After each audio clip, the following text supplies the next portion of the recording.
ഞാനൊരു കാര്യം ചോദിച്ചോട്ടെ, ഞാൻ പറയാം. NIA അമെന്റ്മെന്റ് ആക്ട് ഇന്ത്യ ഈ രാജ്യത്തിന്റെ പാർലമെന്റിൽ ലോക്സഭയിൽ വന്നു. അതിനെതിരെ സംസാരിച്ചിട്ട് വോട്ട് ചെയ്യാൻ NK പ്രേമചന്ദ്രന് കഴിഞ്ഞോ?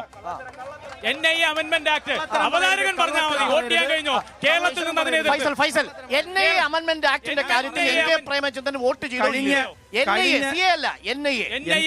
കൃത്യമായിട്ട് പറയാം.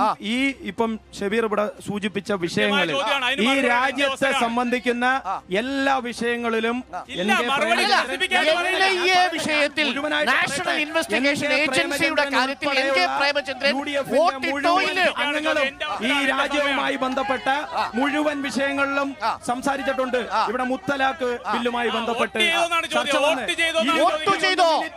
NIAയുടെ കാര്യത്തിൽ വോട്ടിട്ടോ? 21 മിനിറ്റ് സംസാരിച്ച് CAയുമായി ബന്ധപ്പെട്ട വിഷയം വന്നു. അവിടെ അതിലേക്ക് വരാം. NIAയുടെ കാര്യത്തിൽ UDF വോട്ട് ചെയ്തില്ല എന്നതാണ് പാർലമെന്റ് രേഖകളിൽ പറയുന്നത്. NIAയുടെ കാര്യത്തിൽ UDFന്റെയും ഇതൊരു അജണ്ടയുടെ ഭാഗമായിട്ടുള്ള വിഷയങ്ങളാണ് ഇവിടെ കോൺഗ്രസും കൃത്യമായി നിലപാടെടുത്തുകൊണ്ടാണ് മുന്നോട്ട് ഇവിടെ NK പ്രേമചന്ദ്രൻ, മുഹമ്മദ് ബഷീർ, അതുപോലെ തന്നെ പ്രതിപക്ഷ നേതാവ് അധീർ രഞ്ജൻ ചൗധരി ഉൾപ്പെടെ വിഷയത്തിലും കൃത്യമായി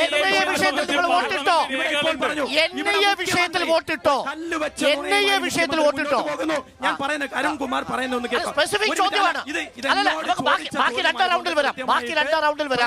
NIA വിഷയത്തിൽ നിങ്ങൾക്ക് എതിരഭിപ്രായമുണ്ടോ ഇല്ലയോ? കല്ലുവെച്ച നുണയുമായി NIA